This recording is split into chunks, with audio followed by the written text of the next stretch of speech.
Hello everybody, welcome to Savage Ink Studios. I'm your host Ink, and today I'm going to be sharing a story that my great-grandfather shared with me.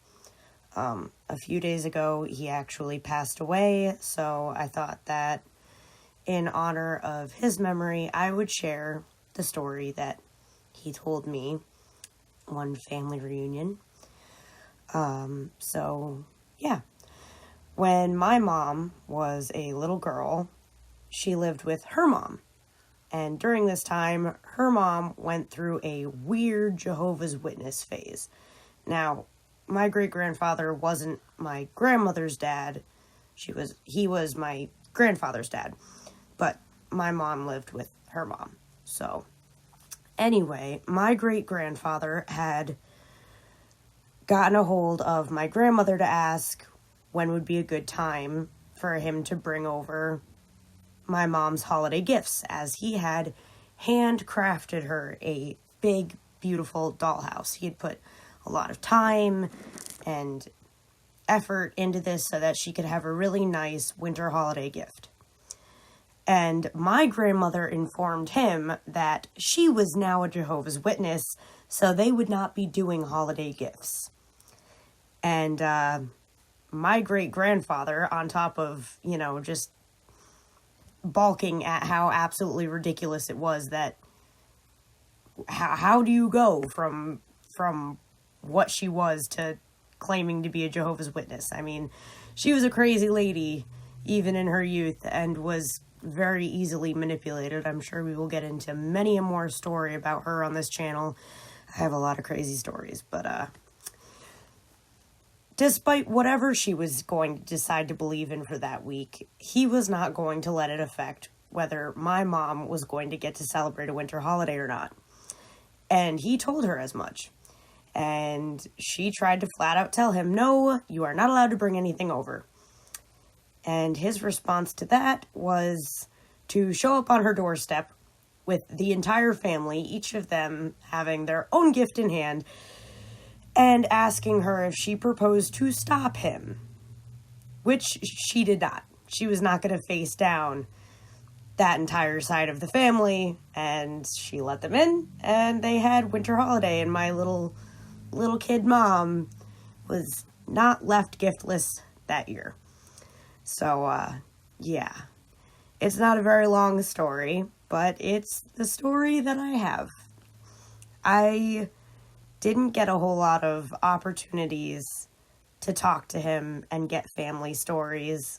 When I was young, old people scared me really, really bad, so I actively avoided him at all of our family gatherings because old people scared me.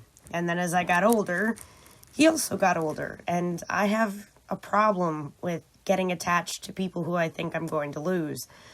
So by the time that I was older and no longer afraid of older people, he was old enough that I was afraid to get attached because I don't want any more pain in my life, and losing people is pain. So that's what I got for that, and I still have like 6 more minutes that I need to fill, and was totally not prepared. I was kind of hoping I could stretch that out, but it really wasn't a very long story. So yeah, the world is on fire. We could talk about that, but I guess everybody's talking about that. For those of you who are watching this in the super duper future from now, and not watching it right now when it comes out, this is the toilet paper shortage of 2020, or the COVID-19 craziness. I'm still working, though our hours have been cut back significantly.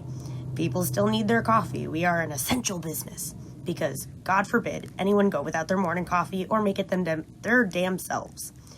So, I almost feel like they should probably be shutting it down so we can at least get a decent unemployment check during this time.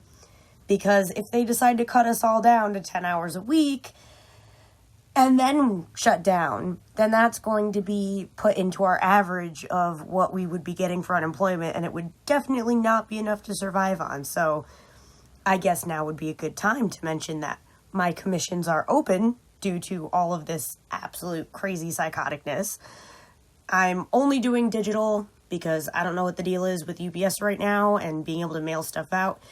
If you want to get a commission and it has to be traditional, then I can scan and email you a copy of your commission and then wait until all this craziness is over before I mail it out. But who knows how long this is going to take to die down, you know? So yeah, commissions are open. Work is nuts. We have a whole bunch of customers that are not regulars, and let me tell you, man, they are all fucking assholes. I mean, like, our customer base has completely changed in the last 3 weeks, and most of the people who come in are complete and total douchebags. Like, everyone is in a bad mood. I get it. The world's on fire. None of us are happy about it. But, like, do you really think it's a good idea to fuck with the person who's making your coffee? Oh, okay, I have a story. And I have 3 minutes, and it should take just about that long. I'm not telling you people where I work, and nobody knows my name on this channel, so I would like to see my job try to prove that it's me telling this story. I'm confident in telling it right now. Alright, so last week, we had someone come through the drive-thru and order something like 10 coffees, and the entire time, this person is just being a total asshole. I'm trying to repeat back their order, and every 2 drinks they're stopping me and telling me that I'm saying it wrong, and then repeating it back exactly like I just fucking said it. Just, obviously this person just wants to be super nasty to someone because they're having a crap day. And my boss is standing there watching me repeat over and over back to this person their 10 fucking coffees that they decided to order in the drive-thru while holding everyone else up, telling me that I'm saying their order back wrong. And by the time that I'm done with this order, I'm just ready to fucking stab this person in the eyeball with a straw. You know what I mean? Totally prepared to do that. Did not want to hand these out to these people. But again, do you really think that it's a smart idea to fuck with the person making your coffees? I would never spit in somebody's drink. That's disgusting. That's terrible. I would, however, do something else. I made this guy's coffees. My boss cashed them out. They're all ready to go, and she's making food. And I'm kind of just standing there like, do I have to hand these out? And she's like, I'm a little busy. Do you mind? So I go to hand these coffees out the window, right? And the guy's like, is this everything? And my response is, would you like me to count them for you? And my boss just like goes a little bit stiff. Like, I can tell that she is like, okay, I can't yell at her because this guy's attitude is just so bad, you know? So anyway, he gets his shit and he leaves. My response, I turn around, take a deep breath, and say, I hope all of him and his buddies like decaf. And she starts laughing. And she's like, you did not give them all decaf. And I'm like, I absolutely did give them all decaf. Do not fuck with me. Like, you do not roll up into our drive-thru and treat us like the dirt underneath your shoes, because you will get decaf.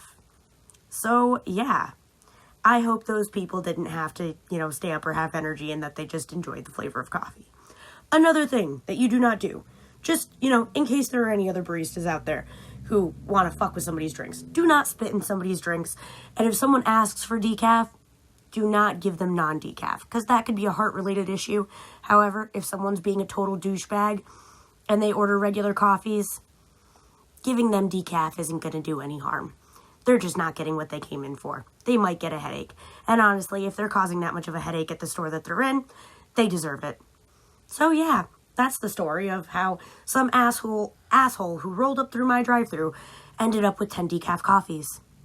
So yeah, I'm gonna try and, nope. I've got like a minute left because I already pre-cut my video because I'm using new programming. God, I really need to find something that just works, because doing this like this is such a pain in the butt.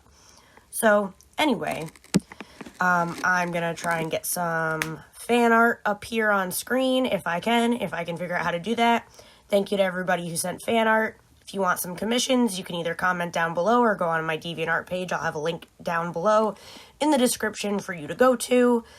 You guys know the drill. Like, comment, subscribe, all that jazz. If you have any questions, comments, suggestions, you know where to put them. And I will see you guys in the next one. Peace.